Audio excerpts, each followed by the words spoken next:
From Washington, the McLaughlin Group, the American original. For over 2 decades, the sharpest minds, best sources, hardest talk. The McLaughlin Group is brought to you by Pharma, new medicines, new hope. And by Grant Thornton, dedicated to serving clients worldwide with a singular passion for the business of accounting.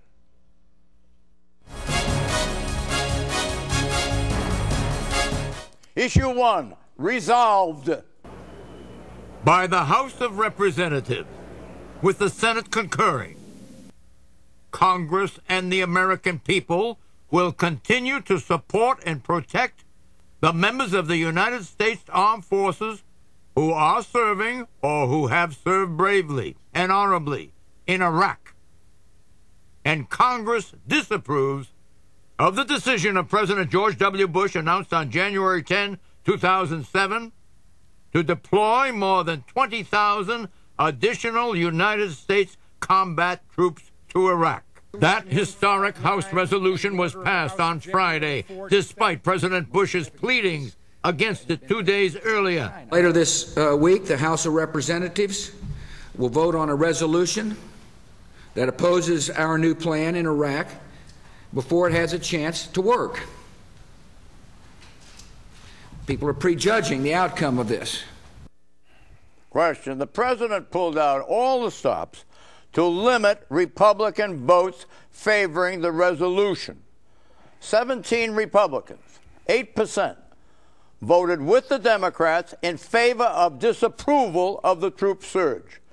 What does the final tally tell you? I ask you, Pat Buchanan, and before you have a chance to answer that, the Republicans who voted against disapproving the surge are Castle, Coble, Davis, Duncan, English, Gilchrist, Inglis, Johnson, Jones, Keller, Kirk, LaTourette, Paul, Petrie, Ramstad, Upton, and Walsh. The Democrats who voted against the resolution to disapprove were Marshall and Taylor, Jim Marshall and Gene Taylor. What is there that you discern here? Well, one thing is the Republican vote was minimal. A lot of Republicans who disapprove of the surge went along with the president out of loyalty to him and loyalty to the party, I think, and they felt that would be a mistake. What this tells you, John, is we are coming out of Iraq. This is the first resolution. It's non-binding. Others are coming down the road. There will be no more surges into Iraq. The president has said we are not winning the war with the troops we have. So we are coming out, and we better prepare ourselves for the consequences then of not a defeat for American arms, but a defeat for American policy in Iraq, the potential loss of Iraq. And frankly, John, the situation is not looking all that good in Afghanistan either, where the NATO allies are not doing their bit. So we are at a historic turning point, I think, for the United States and the Middle East. Do you think that the unity in the Republican ranks has been shattered by this enactment? Oh, I think the unity in the Republican ranks was shattered in the November election. Actually, they held together to a greater degree than was anticipated. But I think Pat is right that this begins the exit plan from Iraq, but it's going to take a long time. First of all, Congress moves at a glacial pace. They will, I think, the next step will be some more substantial measures to rein in the president.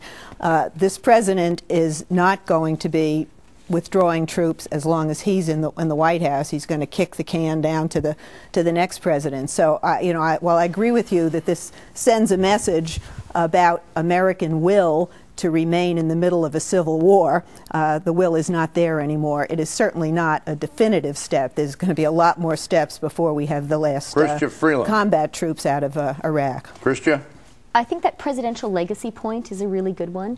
And some Republicans have been saying to me that this really now is one of the overwhelming concerns that we're seeing in the White House. And I think we can't underestimate the extent to which one of the factors at play right now is this is a presidency which is coming to an end. There won't be another term. And there has to be a concern about how do you wrap things up, because it's not just as easy as saying, yes, we can withdraw from Iraq. As Pat says, there are tremendous consequences and consequences in the whole region. The press conference itself was filled with energy. The passion of the president was was demonstrable. Did you discern it that way? No, I mean, I don't think. I mean, he was reasonably energetic. I don't think that's He was either, energetic, that's neither he here was nor there. alive, I'd like to talk about the central issue, which was this vote. And if the congressmen and women who think that they can vote them either this country's safety or themselves political safety by this, I think they are sadly mistaken. We're going to pay a huge price if, and it's not yet a certainty as everyone else suggests, we're going to fail and withdraw from Iraq. I don't think we're going to withdraw under this president's watch. But if they think they've got political safety by going with the current mood of the country, when the country starts seeing the consequences of this surrender process that we're involved in, they're not going to like it, and voters have a way of being fickle. And being sovereign, they can very well get angry at the same congressmen who are trying to save their miserable skins this week. The country is seeing the consequences of a failed policy. This is basically a message to the White House to change course.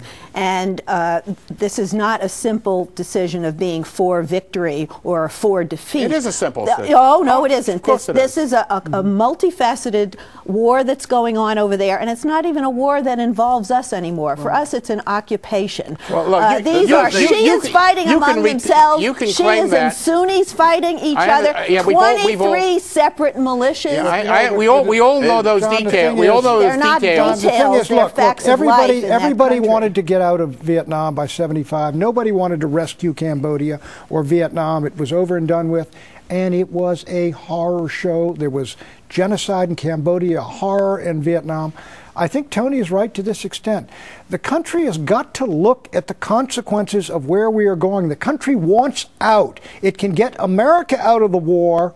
I mean, there'll be no more Americans dying over there, but all hell could break loose in that region, and we better look it in the face. Excuse me, Nancy Pelosi and John Murtha have devised a plan whereby how the money is used that's in the pipeline for Iraq will become voted on by the Congress if their enactment goes through. They will be able to control how the disbursement takes place, where it goes, whether it involves another deployment of troops or not. Well, that is essentially their plan, correct? Well, yeah, they'll restrain the president from being able to send more troops by saying you cannot abuse the troops that we have. They are entitled to be at home for a year before they're redeployed. You can't send people over there for a year and then keep them for another year or two. So they're going to tie the president's hands that way. We do not have the manpower to send over there. That in combination with the Senate disapproval means that the president is isolated, is he not? No, because the Senate Appropriations Committee will not as easily roll over as in the House. And Murtha and Pelosi have two problems. One, they may not get their entangling micromanagement of the appropriations of war through the Senate. Even if they do, there's a strong constitutional argument, not conclusive, but a strong one, that the commander-in-chief powers trump the micromanaging. While the Congress can cut off the purse, they say no more money for war. They can't say you can't spend money to send a troop to this location, but not that location. If it becomes obvious that the so-called surge is not working, which is probably obvious going to you to become before it even happened. No, it's been underway. Hold on. Does this vote mean a definitive turning of the tide? Meaning that the war is on its way to a close. Pat Buchanan. No, the American war is on its way to a close. This war is just starting in Iraq and the Middle East.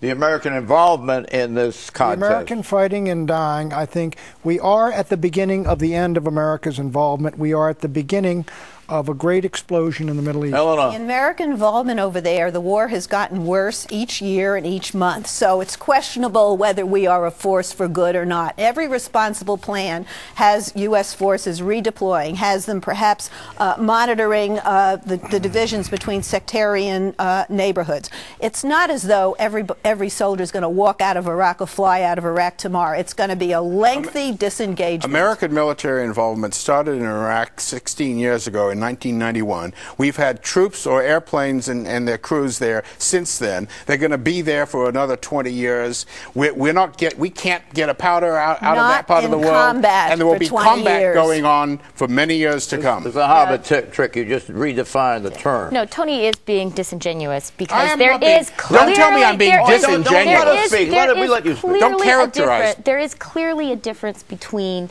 the hot war that American forces are involved in Iraq right now and an American military presence previously. And dropping bombs, which we were doing. That wasn't a military presence in the no-fly zones all through the 90s. There's a very big difference between American soldiers being there and dying. And when the Saudi oil fields... And when the Saudi oil fields... Wait a second, I'm not being disingenuous. Don't accuse me of lying. I wasn't accusing you of lying, but I was saying disingenuous means I don't believe what I'm saying. A military presence and being disingenuous means I don't believe what I'm saying. I believe what I'm saying. She says, I'll call you madam, anything you want. But the fact is that when the oil is challenged in the Saudi oil fields and the Straits of Hormuz are closed, we'll be fighting, even by your definition. I'm going to give a fatwa. Now quiet down. When we come back, is it Cold War Volume 2? And my answer to the question is that in a democracy, you cannot sustain the current level of hostilities, which can be characterized as a war, without the approval of the American people. He doesn't have it. He's isolated. And we are just at the beginning of our way out. We'll be right back.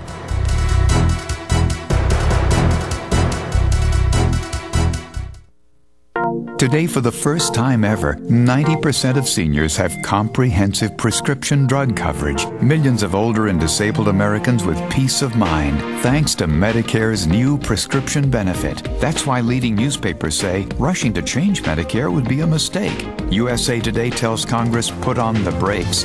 The Journal warns it's the last thing patients need. The Post says change is the wrong prescription. Medicare's prescription drug benefit. It's working for seniors. At Grant Thornton, what they do for their clients, their expertise, and their partner involvement has made them one of the largest accounting organizations in the world, with a network of member firms in 110 countries, proving that when people really love what they do, they seem to want to keep doing it. Good evening, Grant Thornton. Grant Thornton, a passion for the business of accounting. At our recent offsite, I picked up this juicy tidbit. SAP has software for mid-sized businesses. Trust me, it's juicy.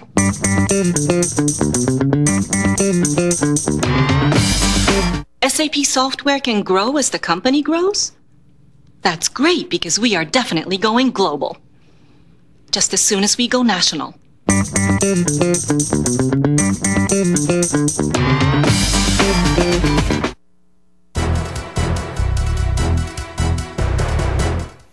Issue 2, Cold War Volume 2. Vladimir Putin unleashed a torrent of venom against the United States this week. He accused the U.S. of using military force irresponsibly. At the Munich conference, Putin declared that U.S. foreign policy today is driven by self-serving politics. And, of course, this is extremely dangerous. It results in the fact that no one feels safe. I want to emphasize this. No one feels safe. Because no one can feel that international law is like a stone wall that will protect them. Of course, such a policy stimulates an arms race. The force's dominance inevitably encourage a number of countries to acquire weapons of mass destruction. Then Putin threw the U.S. condemnation net even wider. One state, the United States, has overstepped its national borders in every way, in economics, in politics, in humanitarian, all imposed by one state. Who would like that? And on Thursday, as was featured in the Financial Times, whose editor is right here, Putin threatened to pull out of a key nuclear arms treaty unless the U.S. backed away from plans to install a missile defense shield in Eastern Europe. This would mean Russia quitting a nuclear arms pact with us. Question. What accounts for Putin's outburst, I ask you, Chrystia Freeland? Two things. The high price of oil, so he's feeling rich and balshy, and Russia has its own election race in 2008. And he is already playing to a domestic audience and positioning himself and the people around him as the strong guys who can reestablish a resurgent Russia on the world stage. It's dangerous. Is the détente that has existed between the United States and Russia, is that now dead? Yes. Yeah, it's more. You don't think that this is just rhetoric? You think he feels as strongly as he expressed himself? So do the Russian people. Yes. So do the Russian people. The problem is the United States, ever since we had our Cold War victory, has been pushing NATO all the way up to his borders. We've been building pipelines that cut Russia out. We're putting an ABM defense there. We're putting permanent bases in Central Asia. We are provoking the Russians. They think we are taking advantage of them. Not only Putin, but the Russian people. That's why Putin's near 75% approval. Do you think he's justified in those assertions he I think made? a lot of it was hype and a lot of it was Cold War rhetoric, but there's a lot of justification for what he said. We've been pushing these people to the wall. We ought to get out of their face. It used to be, if a Russian leader said these things about American conduct, it would be laughable. But there was enough of a huge kernel of truth in everything he said that it's quite believable, and we're now defending ourselves. And President Bush turned the other cheek. He didn't want to engage in this. How is this going to sound in Munich and in Paris and in London and in other parts of Europe? Are they going to say Putin is right about the United States? Is our international reputation so wretched that he can get away with what he said? Look, and it will go over what the Eastern Bloc, let us say? The Europeans have a fairly poor view of the United States. They don't have a very good view of Putin with his threatening. The United States or Bush? Which is it? Bush. Well, Bush. It started with Bush. Has it morphed into the United States? Let me finish a sentence, if I could. Russia's policy of using energy and cutting off energy and the threat to that to Europe, not only Europe but also into Georgia and the Ukraine and all through the borders of there, have turned the Europeans very suspicious of Putin. Right now they don't like either Putin's Russia or Bush's America. But Putin has got a right to raise the price of oil to world levels. I mean, this is exactly what the United States did with dollar diplomacy. He's using it because everybody's getting in his face, so he says, okay, you want to play hardball? I can play it too. What's the fundamental diplomatic mistake that Bush has made with Vladimir Putin, I ask you? I think the fundamental mistake was to look deeply into his eyes right at the beginning and say he had found a friend. You mean Bush operates on the level of whether or not he feels positive regard and almost affection for the person he's talking to? I'm just quoting what he said after the first meeting. Putin, like anybody but a rookie diplomat, would base it on national interest, would he not? Well, I wouldn't say only national interests, and I would just add to Pat's point that there is also an extremely rich kleptocracy that is running Russia right now. And this nationalist rhetoric is extremely convenient. Is it also due to the fact that the oil production is up and the mineral production is enormous? Well, he also spoke at the same time that the administration was ginning up this, if not phony, highly exaggerated case about Iranian involvement in Iraq. And there's a credibility issue there, and he spoke at the same time raising questions about American credibility. Yes, they've had a rotten experience also with democracy in the 90s. You talk about kleptocracy. They robbed that place. They had the Americans in there. It was a mess. The Russians like authoritarian rule. Is there a middle class coming into being in Russia now because of the economy, the success that he's had of the economy? I wouldn't say it's his success. I would say it's the success of high oil prices. But yes, there is a middle class. All right, now we have Blair on the current scene. We'd have Abe in Japan, who's dropped from 80% in the polls to about 35%. We have President Bush, who I saw one poll that has him down to 24% in a hard approval rating. And the only one left there is Putin on the world stage with an ongoing 70% popularity rating since he's been in office. He owns all the television stations. He has terrorized the media. Is that the only reason, or is he leading the country the way the people want the country led? No, it's not the only reason, but if Putin were absolutely secure and confident in his public support. The reason that Putin's statements don't carry quite the thundering weight that Brezhnev's would have is that he's playing from a fairly small deck. He doesn't have a population, as Pat's pointed out in the book, the population is shrinking. It's going to be smaller than I think Vietnam. Does anybody worry about that except you can? They don't have an economy. They don't have an economy other than a minerals-based economy. Russia is not a superpower. Have you been to Moscow lately? Yes, you have. John, I am impressed by Moscow. They lose 1 million people every year. I love Russia. I think Moscow is doing well. You don't sound as though you love Putin. I don't love Putin. All right, I think he's a KGB I'm glad we got operative. that straightened out. Exit question. Was Putin's outburst primarily for political show, or should it be taken seriously? Pat Buchanan. Both. I mean, listen, when you start talking about getting rid of the intermediate range ballistic missile treaty, he's ticked off, and did he overstate it for political reasons? Yes. He's looking over at Iran as thinking maybe a better ally is Iran than the U.S., and he's enjoying tweaking the superpower here. Look, I don't think he wants, and he's too smart to try to get into another arms or economic race with the United States. But we should take seriously the calculations of Russian national interests in our foreign policy, and there are still important areas we need to work with them on the arc of terrorist danger and Islamic radicalism. And I think we should try to find those ways where we can work with them, because they can still be useful. Should he be taken seriously? Yes, he should be taken seriously. Very seriously. Yes, very seriously. I agree. I think he should be taken very seriously. Issue 3, Romney unleashed. With the fine people of Michigan in front of me and with my sweetheart at my side, I declare my intention to run for President of the United States.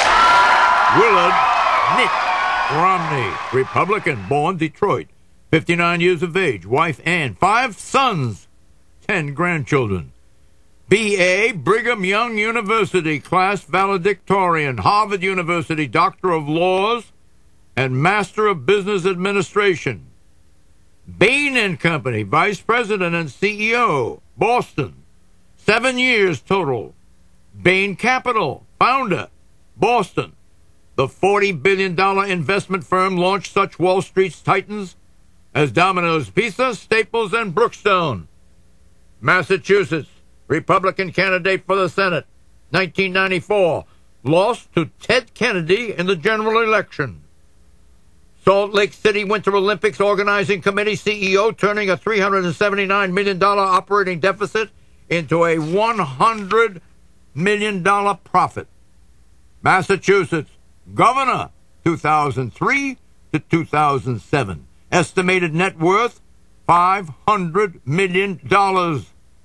Mandatory health care for all, Massachusetts legislation, seen as the prototype for other states, namely California, with the Schwarzenegger Plan. Religion, the Church of Jesus Christ of Latter-day Saints, a.k.a. Mormon. Question, is America ready for a Mormon president? I ask you, Tony Blankley. Look, a majority are.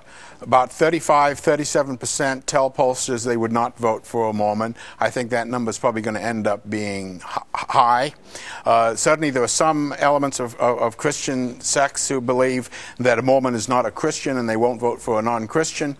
I think, and everyone's been talking about that, I think it's a little exaggerated. The Mormon problem. I think every candidate has problems with large segments of the electorate. If Romney turns out to be a stronger candidate as he appears, I think he could surmount that. Not predicting he will, but he has a lot of strength, and a lot of conservatives are looking at him compared to Giuliani and McCain and finding him reasonably favorable. Addressing the Mormon issue head on gives him a chance to talk about his faith and his values. I think he's going to turn that into an asset. His bigger problem is the way he's trying to elbow himself over to the right in his party and his positions on some of the social issues. He's talking about these personal conversions he's had from pro-choice to pro-life.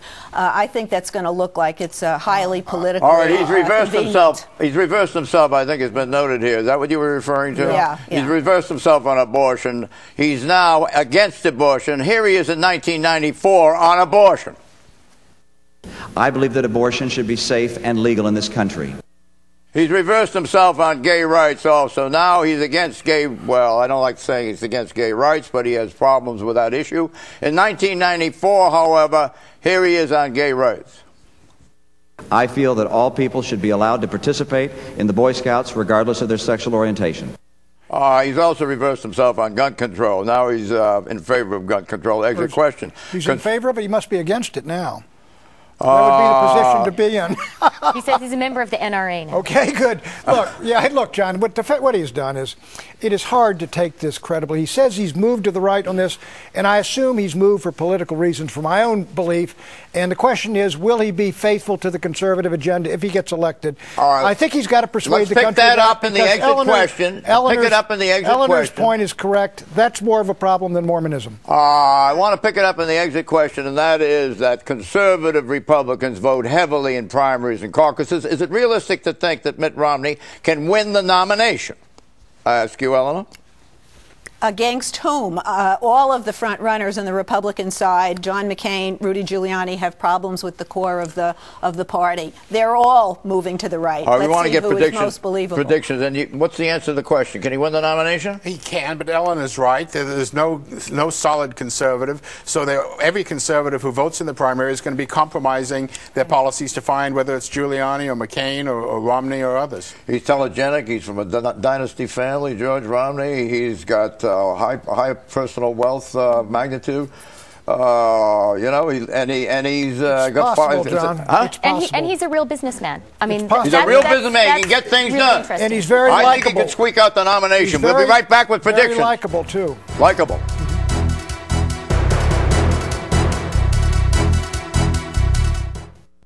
The McLaughlin Group is brought to you in part by SAP, software for great companies, not just great big companies. Learn more at sap.com/midsize. We can afford SAP software on a mid-sized company budget. This better not be another prank by the guys in procurement.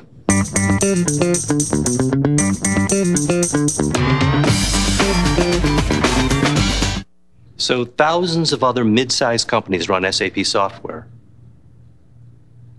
Does that mean I'm not the maverick nonconformist I thought I was?